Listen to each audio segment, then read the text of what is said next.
Langsung. Selamat datang di Bosan, bongkar tulisan di episode kedua. Saya Brahmana Diputa sebagai MC. Saya Mujik sebagai Selanjutnya, produser. Saya Yasril sebagai founder Simpang Bengawan. dan kali ini kita kedatangan bintang tamu yang telah berkontribusi di tulisan dia yang berjudul Teras Nenek Sina, yaitu Dr. Faresa. Silakan Dr. Belum. Faresa. Oh, belum Hai. Dr. Faresa. Belum Silakan Dr. Faresha. sapa netizen yang ada. Halo netizen, kalau ada yang nonton, semoga ada ya. Semoga ada ya. Kita udah punya Nah, banyak followers. Kita ada 15 lah, ada 15 followers. 15.000 maksudnya. 12.000. Dan juga bisa Siap. jadi sejarah bahwa Reza menjadi salah satu orang pertama yang kontribusi gitu. Nanti 10 tahun lagi Reza lihat, aku dulu orang kedua gitu. Sebenarnya enggak sih. Nah, sebelum kita mulai nanya ke Reza dulu, mungkin buat netizen yang bakal nonton sekarang maupun nanti, jadi kita bakal bahas tulisannya Reza. Jadi kalau kalian belum baca, harusnya kalian baca dulu. Jadi kita bisa nggak spoiler gitu. Nah, jadinya nggak Benar juga spoiler. ya. Dan agak Jadi ngerti biar ngerti juga. buat episode besoknya juga. Jadi kita tuh caranya baca dulu nih. Nanti di sini kita bahas kan, gitu ya. Dan juga buat yang lain yang mau nulis, ditunggu juga, kalau nggak kita nggak ada konten. Setuju. Kalau nggak nanti Acil harus nulis. Saya harus nulis. Itu pertanyaan dari kemarin sebenarnya. Apakah foundernya akan ikut nulis? Kan pemilik ladang aja, pemilik ladang. Jadi foundernya bilangnya katanya kalau misalnya nggak ada lagi, dia bakal selalu nulis. Waduh. Jadi suatu hari kita bakal mogok bareng-bareng aja kali ya. Nggak ada Ya. yang Makanya.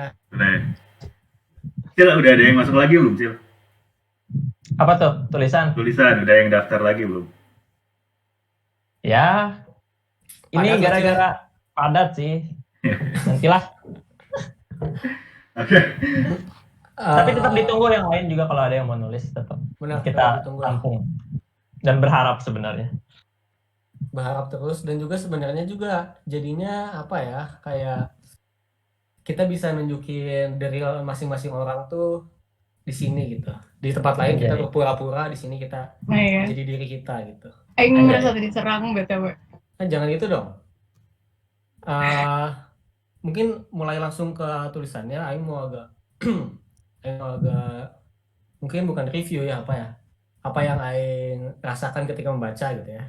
Boleh. Ya Aing mau tahu dong pendapat kalau kemarin daripada baca. Tadi lanjut Acil sama Muzaki ya kalau udah baca. Jadi tuh bagi Aing ini tuh dari semua Simpang Bengawan yang udah Aing baca ya, mana tuh paling mungkin karena mana pakai cerita juga ya, mana pakai storytelling, jadinya terstruktur banget gitu loh dibanding yang lain. Mungkin bukan karena yang lain jelek, tapi karena mana emang tipenya tuh terstruktur dan kayak punya punya garis besar, pola garis besarnya gitu, pola besarnya, tapi selalu ada gem-gemnya gitu di antara semuanya tuh gitu. Aing ngelihatnya kayak ini loh, Res, kayak tipe buku Sophie's World gitu loh. Jadi kayak mana tuh ngebawa kita ke suatu cerita, mana nggak niat ngajarin kita ataupun nggak niat ngasih insight apa-apa, kayak mana cuma cerita doang, tapi kayak di situ tuh banyak insight yang kecil-kecil yang gitu. Nah, pertanyaan selanjutnya bagi Aing, setelah lihat respon Aing menurut Aing respon Aing kayak gitu, dan apakah ini emang gitu caranya Maneh nulis, atau emang Maneh terinspirasi sama seorang penulis siapa, atau emang kenapa Maneh bisa terstruktur itu dan sedunia Sophie itu bagi Aing gitu. Oke. Disclaimer dulu kali ya. Boleh. Aing tuh udah dari lama pengen baca dunia Sophie. Tapi sampai hari ini belum kesampaian. Jadi Aing agak kurang. Bukan karena itu yang jelas.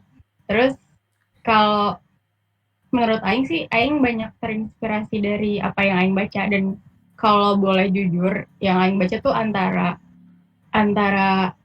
yang paling berpengaruh ya menurut Aing buat gaya Aing sekarang. Itu tuh, kalian tahu nggak sih dulu tuh Bobo punya kumpulan cerpen, majalah Bobo. Nah, namanya Pustaka Ola. Aing suka banget. Nah, itu pertama. Soalnya itu paling ngebekas karena itu dibaca pas awal-awal banget Aing suka baca gitu.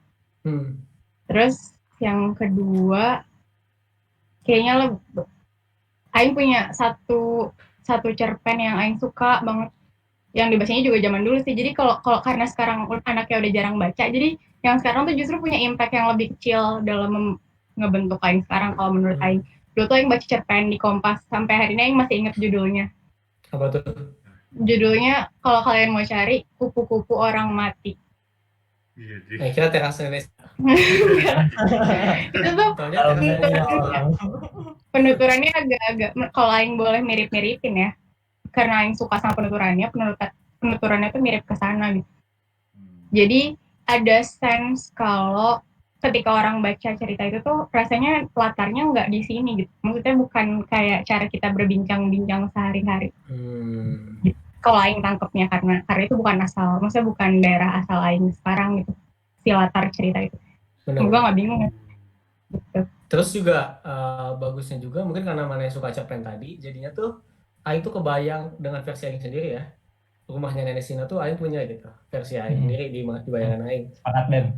Ya kan? Aing kebayang Nenek Sina versi aing kebayang jalannya, aing kebayang ibunya lagi duduk ngejahit tuh ada di otak aing, mungkin beda sama yang Acil. Ya, Cil. Iyalah, gimana ceritanya. Tapi kita punya bisa punya imajinasi masing-masing gitu ya. Jadi imajinasi hidup. Udah gitu juga bagusnya menurut aing nggak jadi kejudge gitu sama tulisan mana karena aing merasa jadi anak kecilnya gitu. Ngerti nggak? Iya. Jadi tuh biasanya kan mana tuh jadi kayak, hey, tulisan yang sering aing baca ya kayak, hey, mana tuh harus gini loh gitu. Tapi sekarang tuh aing ngeliat kayak aing punya pertanyaan yang sama sama si anak kecil itu, Damar itu. Jadi intinya bagus dan semoga selanjutnya nulis lagi di Simpang Bengawan, jangan di Kayak gitu. Ini disclaimer part 2 ya. Jadi itu sebenarnya ngirim ke sana duluan dibandingkan ada Simpang Bengawan, tapi ngomong-ngomong rilisnya belakangan. Jadi gede-gede orang-orang mereka jual mahal gitu sih ya kayaknya. Aduh. Apa sih namanya apa sih? Namanya Menjadi Manusia, Mus. Oh iya, apa itu tuh? Itu tuh apa sih, lupa. Tahu nggak jelas. Aduh. Apa juga dengar itu. Kompetitor. Namanya aja udah Menjadi Manusia, emang kita apa sebelumnya, Mus? Oke.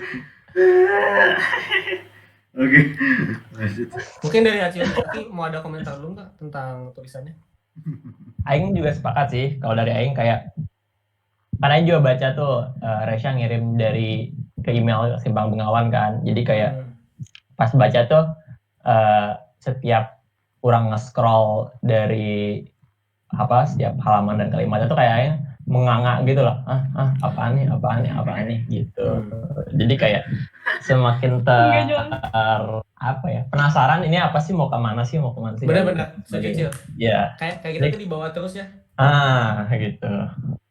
Nggak lepas-lepas gitu sampai ujung. Betul. Mus mau ada komentar Kak? Lanjut lagi? Ini lanjut ya? Beberapa orang aja di komen ada yang bilang, Kak Nadia Amanda keren banget dari Kentang McD 5. Siapa Kentang McD 5? Lu pernah bayar aku tadi ya. Oh bagus juga tuh Mus. Ini Mus. Udah ada. Buat yang mau nanya. Iya, buat terima kasih Kentang McD. Bisa nanya sekarang. Soalnya nanti bakal delay 5 menit ya kalian. Jadi Acil ganteng. Cuma nanti kalau mana baca, kalau lagi seru jangan dibacain dulu pertanyaannya Mus ya. Iya siap. Ngerti. Terus. Dibaca. Kita sekarang masuk ke topik selanjutnya ya, yaitu tentang bacaannya. Nah, setelah tadi menurut kita kayak gitu, tapi dari Maneh sendiri tulisan itu kayak gimana, dan kalau bisa boleh tahu apa yang menginspirasi Maneh untuk bikin tulisan itu? Itu dulu mungkin dijawab, silakan. Kalau buat menjawab yang tulisan itu gimana, emang benar, maksudnya konfirmasi buat Bramanda, aing teh nggak pernah pengen tulisan aing dianggap secara direct ngajarin orang. Karena aing selalu mikir, emang aing punya apa, emang aing siapa. Tapi aing lebih nganggap apa yang aing tulis itu pengalaman aing. Jadi kalau aing punya keresahan aing tulis, aing punya kemarahan aing tulis, aing punya kesenangan juga aing tulis. Jadi emang tujuan besarnya tuh nggak pernah semuluk-muluk itu buat bikin kalian jadi kepikiran banyak hal di awal gitu. Tunggu dulu Siapa ya. nih? Ada di Siapa? Tiba-tiba masuk. iklan. Lanjut silakan. Ini gitu. Jadi Hmm. maksudnya Aing kan nulis bukan biar kalian gimana tapi biar Aing ada yang denger aja gitu. Intinya. Kalau inspirasinya sejujurnya buat cerita ini tuh baru banget. Emang kalau backstory-nya tuh Aing tiba-tiba dicat sama Iqbal. Yang bikin Aing jadi kayak ngebut bikin. Terus sementara sebelum itu tuh Aing udah kepikiran, Aing pengen banget nulis tentang nenek-nenek. Gara-gara Aing abis kelas online tentang lansia. Tuh. Mau digali nggak? Enggak ya? Ini boleh mulai bertanya lagi ya? Boleh. Kalau mulai bertanya langsung ke ceritanya ya, menurut Aing tuh ini banyak banget yang bisa jadi satu topik sendiri gitu. Menurut Aing topik besar itu cuma satu loh. Jujur Aing kaget gitu kalau orang-orang taunya ada banyak. Kok lain tebak-tebakan topik besarnya boleh nggak? Boleh. Ini tentang growing up dan pencarian jati diri kan? Ya nggak? Iya, itu doang yang mau diomongin tuh itu doang gitu sebenarnya. Yes. Iya, ya obvious ya, Bram. Yang lain berarti apa, Bim? Nah, iya yang lain berarti. Jadi tuh kalau orang tuh awalnya nangkepnya tuh ngiranya ini tuh tentang judgment gitu, tentang itu kan si nenek Sina tuh selalu ada di kehidupan kita gitu loh. Seseorang yang bahkan kita belum tahu orang gimana, tapi kita udah punya ekspektasi atau punya bayangan, oh dia mah gitu orangnya gitu. Akhirnya kira awalnya bakal dibawa ke sana ini. Tapi setelah akhirnya dia mulai ketemu gurunya yang nanya guru bahasa Indonesia itu, ternyata topik utamanya tuh pencarian jati diri itu. Nah, berarti kalau kita langsung masuk ke topik utamanya aja ya, biar lebih singkat. Jadi mungkin ini mah pertanyaan juga buat Muzaki dan Yasril. Kalau Aing nangkepnya dari tulisan itu, bahkan nenek Sina pun masih mencarinya sampai di akhir hayatnya gitu. Tujuan hidupnya apa? Ya kan?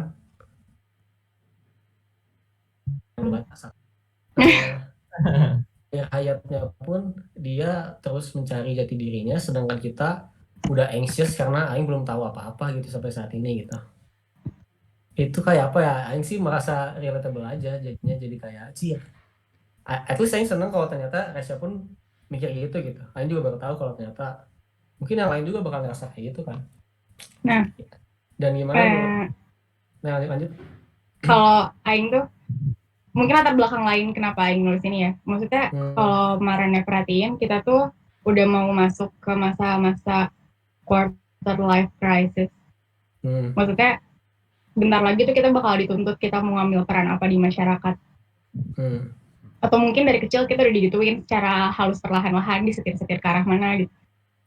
Nah terus kalau Aing boleh cerita lagi tentang kuliah Aing waktu itu, dosen Aing tuh bilang sebenarnya ketika maneh udah tua, yang bikin maneh tetap bertahan, tetap punya fungsi yang bagus, itu tuh ya ketika maneh nggak berhenti nyari hal baru gitu.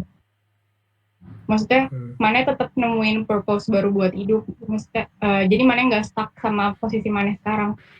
Yang pengen Aing sampein lewat cerita ini tuh sebenarnya kalau sekarang kita belum tahu kita punya tempat di mana atau mau jadi apa, kita harusnya nggak terlalu risau karena ya sebenarnya emang tiap fase hidup kita bakal bertanya-tanya juga sekarang kita harus di mana gitu.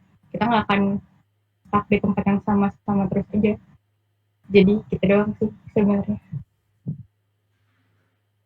Jadi merenung gini.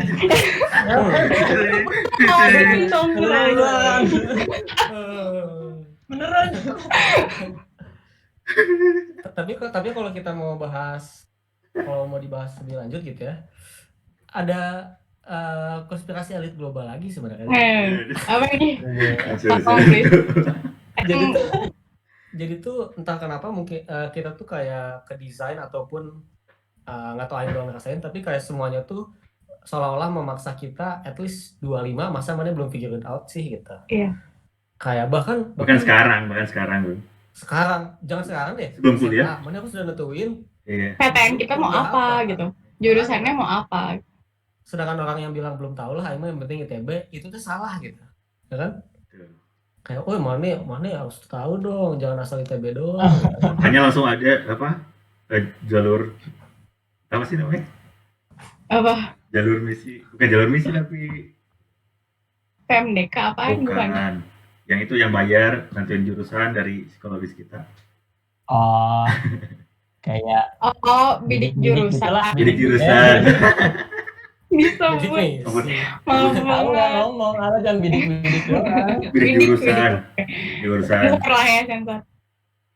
Nah, tapi kan emang bukan konspirasi, bukan, itu mah kenyataannya. Kita harus milih, dan beberapa orang ada yang nyadar pun ternyata aing nggak cocok di TI, ternyata aing nggak cocok di sini gitu. Tapi dia tuh nggak boleh mikir gitu, ya nggak sih?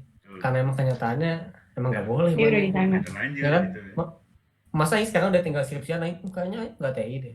Waduh, gimana anjing nasibnya ibu aing juga. Aing udah ini juga bingung nih gimana nih kalau gitu. Makanya. Ada perhafalan. Jadi kita punya lingkungan dan situasi yang kayak gitu. Meanwhile, kita pun sedang berusaha, kita terus mencari, dan it's okay untuk terus mencari gitu. Menurut Marane, apa yang harus kita lakukan sekarang dengan situasi yang kayak gitu, tapi tetap sane gitu, tetap waras gitu. Wow. Silakan, mungkin dari Acil atau Mujaki juga boleh, bukan cuma Iya, Acil dulu deh kayaknya. Atau Mujek. Jangan deh. Cil, ini mah ada yang Apa ngomong? dari orang yang gitu ya? Ya, dari mana boleh.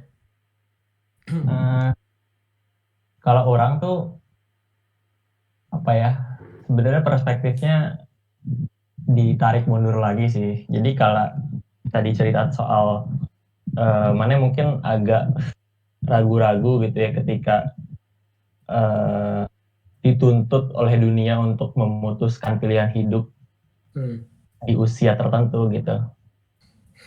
Sebenarnya juga ya memang orang pun merasakan demikian gitu. Jadi kayak ya seakan-akan usia atau umur yang kita jalani sekarang tuh benar-benar kayak apa ya? Kayak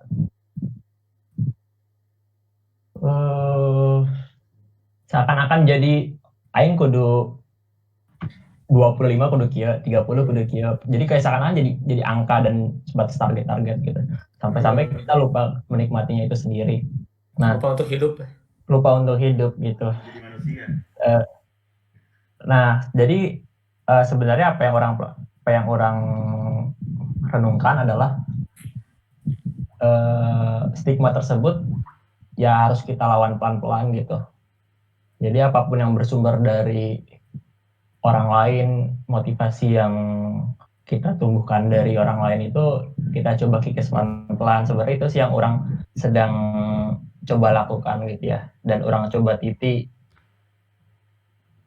Nantilah kita bahas lagi mungkin kan aing nantinya gitu ya. Tapi itu poinnya, jadi jangan sampai menaruhkan apapun justifikasi itu ya dari orang lain gitu. Kalau orang sih kayak gitu.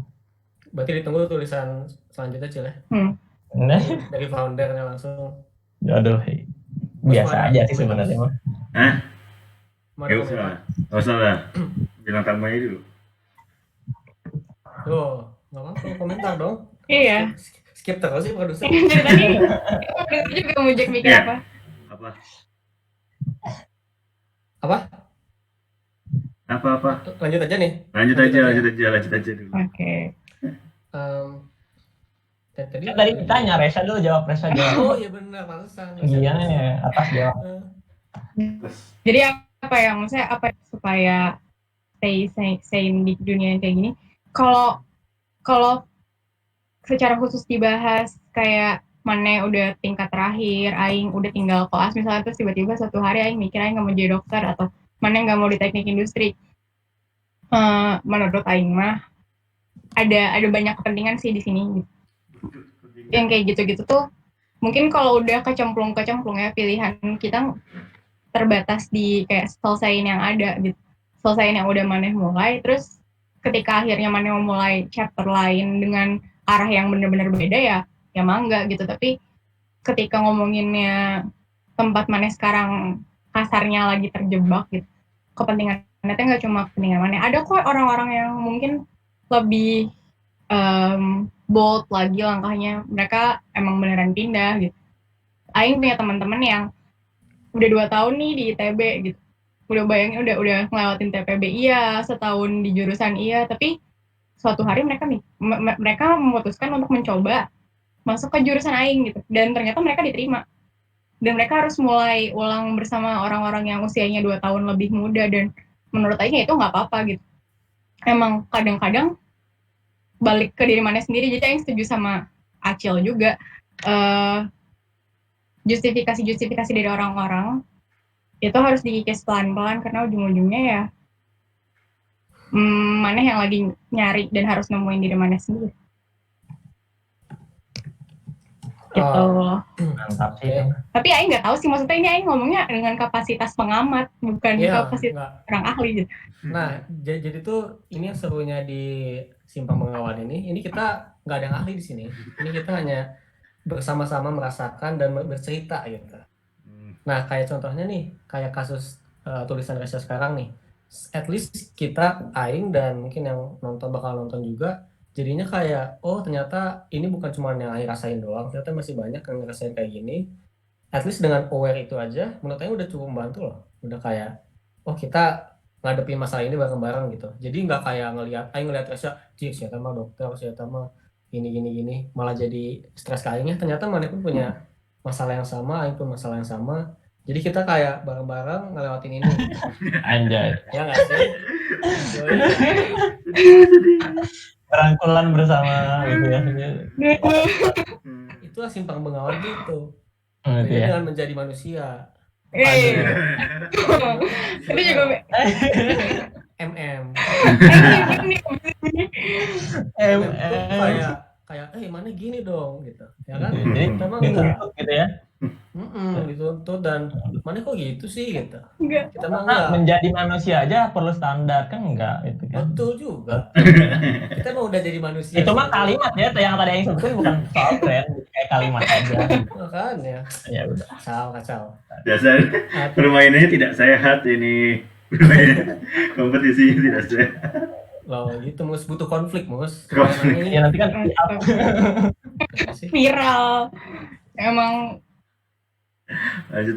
Nah terus ya kalau Ares ya mungkin orang rasanya gini loh. BTW disclaimer, Aing nyaman-nyaman aja di TI ya. Siapa tahu kan. Terus sebenarnya pengen keluar kan. Jadi yang nonton ini anak TI. Nah tapi menurut orang gini loh. Kita tuh terlalu cepat ngejudge diri kita dan terlalu cepat ngedefine kesimpulan gitu loh. Misalnya nih, Aing nggak suka kalkulus di awal-awal gitu ya. Bukan berarti Aing nggak TI. Nggak juga gitu. Ternyata pas Aing bagian problem solving, ternyata Aing suka pisan gitu. Ternyata pas TI bagian analisa, Aing suka pisan gitu. Dan juga banyak juga kasus-kasus kayak misalnya nih, mungkin Aing bakal masuk ke satu kantor gitu. Yang mana kerjaannya tuh Aing terlalu rutinitas, jadinya Aing nggak suka gitu. Itu bukan berarti Aing nggak cocok sama kerjaan sebenarnya. Aing nggak suka rutinitas doang gitu. Jangan jadi judge terlalu lebar gitu loh bagi Aing. Oh ternyata misalnya gini, Aing masuk ke pabrik gitu. Kalau Aing cepat ngejudge kayak Aing nggak cocok sama pabrik. Padahal sebenarnya Aing cocok karena di pabrik banyak teman-teman seumuran, jadinya Aing sering ngobrol setiap makan siang gitu. Ngerti nggak? Jadi menurut Aing mana bakal terus menemukan versi yang mana suka di setiap hal. Kalau mana mau ngelihat itu gitu. Ngerti nggak sih sudah ini? ngerti. Ya kan? Relate kok. Jadinya kayak Aing suka banget ngobrol dan ketemu orang, bukan berarti yang harus jadi MC gitu. Aing bisa aja tetap jadi engineer, tapi nanti sambil jadi alamnya tidak. Betul. Ini kan Simpang Bengawan bakal 20 tahun kan? Gimana? Emang dukung aja. Masa cuma 2 hari kan? Itu sih. Mus, kira-kira ada yang masukin pertanyaan nggak ada nih Nggak ada. yang nonton. Ada. Apa? Oh iya, ini Nggak ada. udah 20 berapa menit ini? Makanya Ya, udah berapa mulai. sih? 25. Oh ya, ntar lagi. Mungkin masih ada yang kira-kira belum terkupas belum guys? Menurut mana? Jadi sebenarnya enggak. Jadi Iya. intinya tuh tadi yang meninggal itu gimana? Itu sebenarnya aing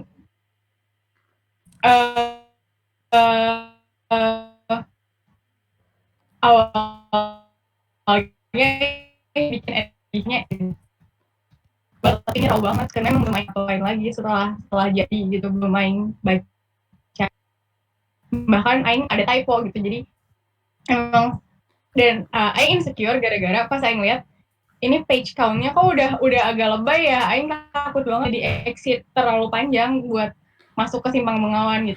Ini aja udah panjang banget menurut aing. Jadi endingnya aing tuh agak buru-buru. Jadi dimatiin gitu karakternya.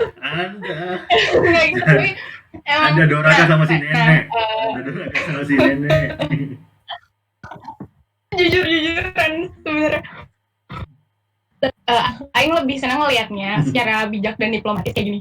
Aing tuh emang selalu suka sama elemen kisah misteri. Nggak tahu kenapa. Waktu fashional gitu, Aing sering dengerin podcast cerita horor jujur. Dan cerita pertama banget yang Aing pernah tulis seumur-umur waktu kelas 3 SD itu juga cerita tentang hantu gitu. Jadi Aing senang aja masukin elemen-elemen kayak gini. Maaf ya nggak sana.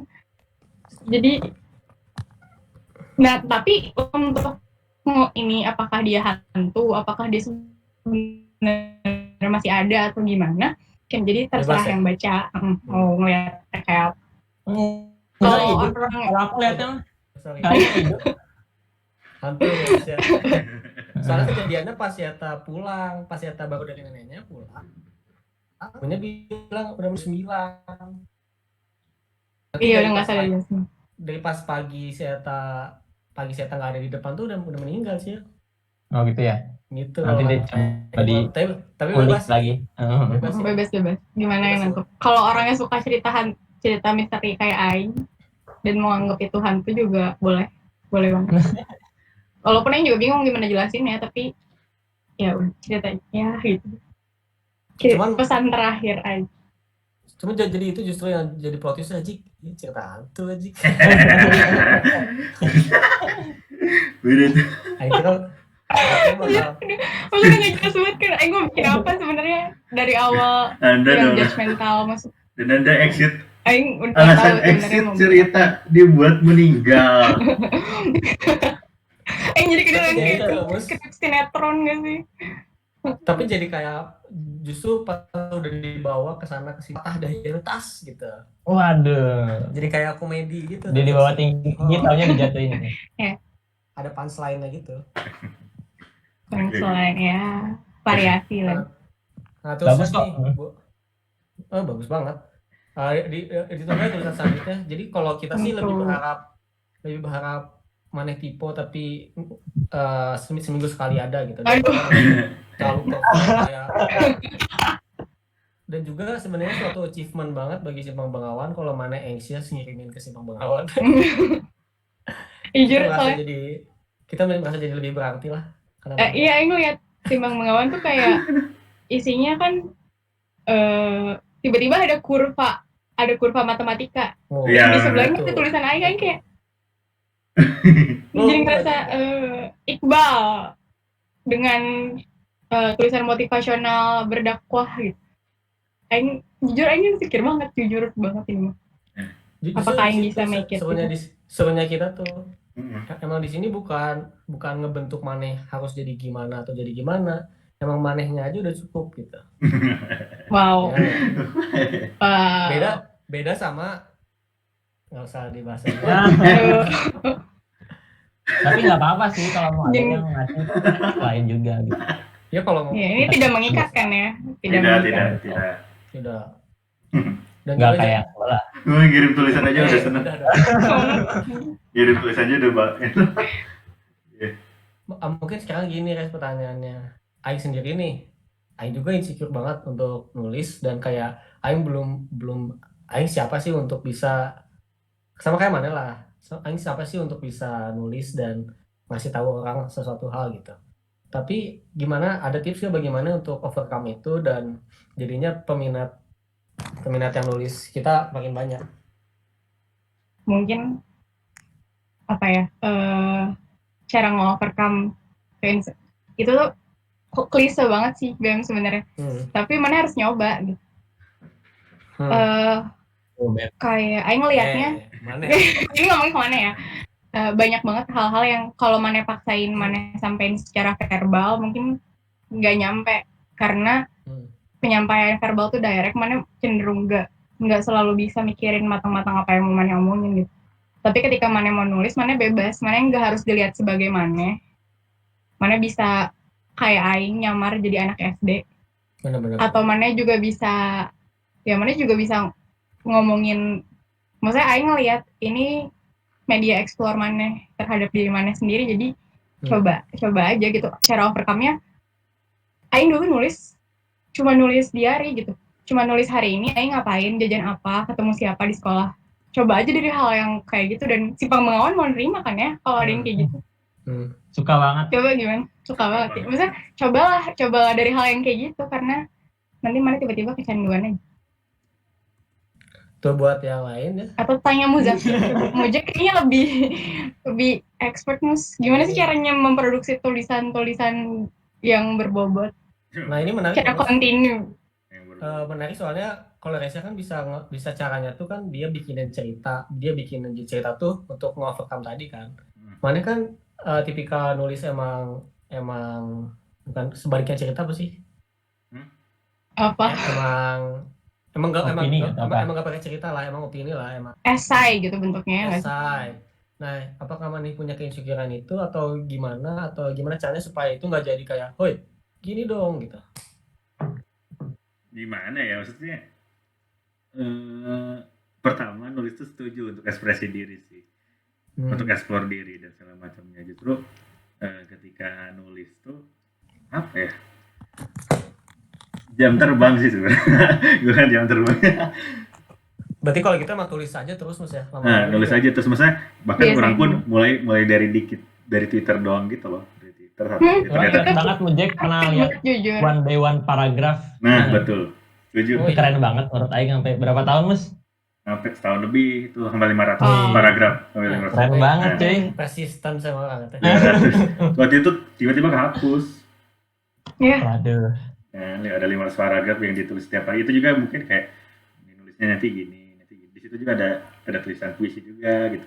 Ada narasi juga. Berarti sebenarnya tweet yang viral tuh bukan overnight success Mas ya. Itu emang bukan bertahun-tahun. Setiap hari sebenarnya nemu kalimat-kalimat yang padahal katanya ini biasa. Ceritanya kok like-nya beribu-ribuan gitu. Itu bukan secara tidak sengaja. Itu jam terbang, saudara. Jam terbang. Tinggal nggak dihitung sebenarnya. Maksudnya nggak bikin tweet itu nggak ribet. Tapi yang ada di pikiran, nge-tweet aja. Cuman pikirannya udah terlatih gitu loh. Otomatis ya gitulah. Siap. Dan jangan overthinking dulu nggak sih kalau mau mulai, maksudnya? Iya, tuh setuju. Aing tuh sempat berhenti lama banget dari nulis karena Aing overthinking gitu. Karena Aing mikirin banget mau nulis apaan, ujung-ujungnya nggak nulis apa-apa karena belum jadi apa-apa aja udah dipikirin gitu. Jadi itu tuh kayak berlatih jujur sama diri mana sendiri nulis tuh. Dan bebasin diri mana sendiri juga. Ya, tipsnya memang nulisnya buat mana sendiri. Iya. Gak usah terlalu muluk-muluk dulu aja. Emang yang penting tiap hari ada yang mana bikin, mau itu bagus mau itu jelek nggak usah dipikirin dulu. Tuh tiap hari ada yang mana bikin ya semuanya yang dengerin. Ini ada dari Audiwave. Bagus banget Reza. Bagus banget Reza. Audiwave. Kayaknya nggak salah sih ngundang Resya ya. Jadi semuanya. Ini langsung nambah followers banyak. Aduh. Sekarang jadi 18.000. Waduh. Tapi kan dari tadi Aing merasa ada di awan banget ya, di atas awan. Boleh dong disampaikan kritik buat teras nenek Tina buat pengembangan ke depannya. Berapa Ayo. enggak ya? Kayaknya banyak nih mengulas ini. Wah, Bagus sih, mungkin sarannya mah coba lanjut lagi yang kedua, ditunggu secepatnya. Benar, Aing juga mau ngomong itu. Mungkin ada siapanya gitu. Nah, mungkin sekarang nenek, mungkin kakek belum, atau ibu belum, atau ganti jadi sulap juga boleh. Atau damarnya udah besar dan apa? Kan juga bisa banget Oke. kan, Tapi cerita bisa dikembangkan. makasih loh, ini jadi kayak membuat Aing berpikir untuk mempertimbangkan ini jadi sebuah universe. Maksudnya buat Aing sendiri pribadi. boleh. Karena selama ini kalau bikin sesuatu ya udah jadi selesai, buat Aing mereka udah mati gitu. Nah juga ini juga menarik guys. Ini juga kita ngambil ilmu Iqbal yang kemarin ya. Dari yang episode kemarin, buat yang belum nonton harus nonton makanya. Di episode kemarin tuh salah satu kutipan bagus dari Iqbal tuh dari siapalah yang lupa, bahwa di dalam diri maneh tuh ada bagian orang lain gitu. Jadinya maneh itu sebenarnya ketika maneh jadi diri maneh yang terbaik, ada orang lain yang tertolong gitu secara tidak langsung gitu. Nah sekarang pun tulisan maneh juga mungkin ini bakal bikin hidup Aing jadi baik, atau siapapun yang nonton itu satu orang dua orang mungkin jadi relate dan lain-lain gitu. Jadi jangan jadiin ini beban maneh nulis ya, tapi seru lah gitu. Jadi ini bukan cuma jadi diary maneh, tapi jadi diary kita semua gitu. Pertama Aing. Retorikanya udah bagus banget emang. Siapa sih? Firsa Besari siapa? Yang mana nanya? Firsa Kita dari Besari. kemarin banyak banget bawa gitu ya, brand. Emang MC emang benar. Lanjut jadi MC bener gak sih? MC Jangan Hari TI. sih BME. Jangan TI. Monetize. Kakaknya abis ini kuliah ini deh, komunikasi. Public speaking ya. LSPR. LSPR. Yuk, udah 37 menit. Udah 37 menit cukup nggak, Mas? Cukup sih. Tapi kalau cukup ya, berarti gitu tadi udah Reza bilangin juga, saatnya kita latihan nulis, saatnya jadi nulis cuma jadi ajang untuk diri sendiri dan jadi ajang jujur sama diri sendiri. Ditunggu semua tulisannya, tapi kalau Aing karena MC gimana? Nah kan Ya, sudah ya kan? ini excuse. Susah dong. Excuse ya. Masa Aing nanti wawancara Aing sendiri, jadi Aing mah nggak apa-apa, tapi yang lain ditunggu. Kan udah bikin plan kemarin belum? Pakai 2 kamera kan? Nggak bisa dong. Bisa. Jangan. Ditunggu buat closing statement dulu, Beb. Nulis. Apa? Closing statement dulu. Oh ya boleh, closing statement dulu. Dari masing-masing? Dari Atau dari Reza juga? Dari Reza dulu. Oh ya udah dari Reza. Kalau dari Aing. Closing statementnya, pertama makasih banget sih Pang Bengawan udah mau publikasiin tulisan Aing, terus mau ngajak Aing ngobrol. Semoga lebih banyak lagi kontributornya. Aing sangat menunggu. Tiap ada notif baru si Pang Bengawan langsung Aing buka di Medium. Oh iya, Resya tuh itu ini dong yang paling pertama nge-clap gitu loh. Gitu harusnya yang lain. Iya. Ayo kita kembangkan ini jadi sebuah komunitas yang menjanjikan biar kayak yang sebelah. Betul. Gak beda, kita beda sama yang sebelah. Kita beda. Kita tapi Mereka bisa kan bukan bandingan kita. Ada ini juga, ada salam juga dari Nadio. Hai Nadi. Banyak. Keren banget Kakak Reza. Ini ya. Jadi banyak titip salam gini. Iya. Ini ada Muhammad. Masukan. Ada Muhammad I. Kak, ada rencana rilis lagi di Simpang Bengawan gak? Nanya ke Reza. Rencana ada sih. Gak mau jadi yang terakhir. Harus ada dong, gimana sih? Rencana mah. Kalau bisa jadi. Tapi aku juga nungguin tulisannya Muhammad I dulu sih. Kan gak enak ya melangkahi. Muhammad I juga harus cepat-cepat Muhammad I. Oke. Udah Bim. Nah, si Bim diem. Halo Bim. Enggak, udah. Oh, yang juga lobet. Lanjut. Ini yang udah lobet nih. Iya udah. Udah berarti. Ya, ini udah kan. Sampai sini saja ya. Ya. Jangan lupa sampai jumpa di besok. Akan ada bintang tamu selanjutnya juga. Masih jangan lupa follow Twitter, jangan follow lupa Instagram. follow Instagram, jangan lupa baca juga. Besok harusnya kita kasih tahu dulu Cil, besok siapa supaya orang bisa baca siap-siap. Besok siapa, Cil? Iya ya. Kemungkinan Makanya ada. baca dulu aja. Kemungkinan. Penuh kejutan. Bener-bener. Dibaca aja semuanya juga. Jangan lupa clap ataupun clap ya di Medium. Respons juga boleh. Ajak Respon ngobrol aja juga. yang nulis. Terus juga share juga ke teman-teman